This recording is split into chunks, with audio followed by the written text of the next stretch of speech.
I knew Scott first, and we had worked together on some other things, and I was in a place where I just needed to visit and be and not have any function beside that. And I went through the 3 days with them. And at this point, I really wasn't looking for a call anymore. I was feeling that this is never going to happen.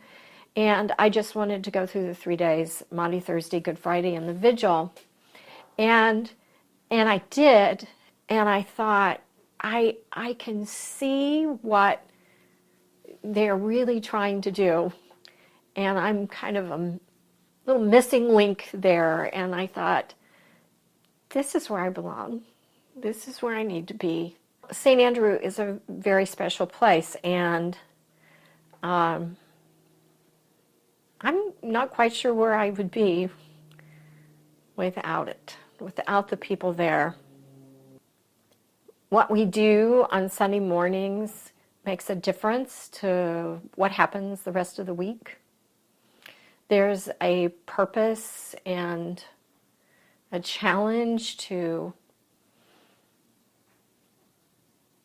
have what we do in worship have some meaning in our lives, and remind us of things.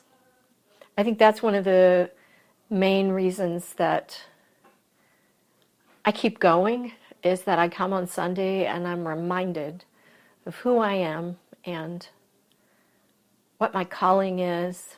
And there's a word that's all through the service and this sermon and what people sing and say, and I can make it another week.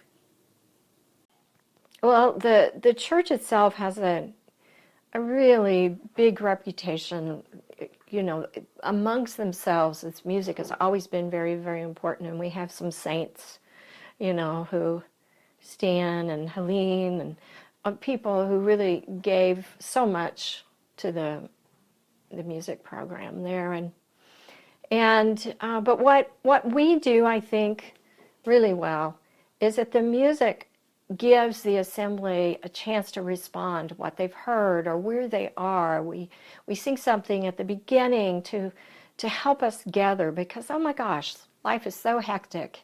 Sometimes just sliding in there at the last minute, and we need a little bit to gather ourselves as a community instead of just a bunch of individual people, So we're very particular about what we want people to put in their mouths, what to sing at those moments. And after hearing the word, we want to sing as a people in response to this that we've heard. And the choir loves to offer their music, as a gift, and all the work, that they do. And so we really plan that and prepare that has something to speak to the rest of the service, that it's not just a separate thing, we plop right down. The folks get the message. They hear the word in so many different ways, and we sing it. Scott and Maggie and I, we all preach too, but we do know that people remember what they sing more than what they hear in a sermon, so, it's important.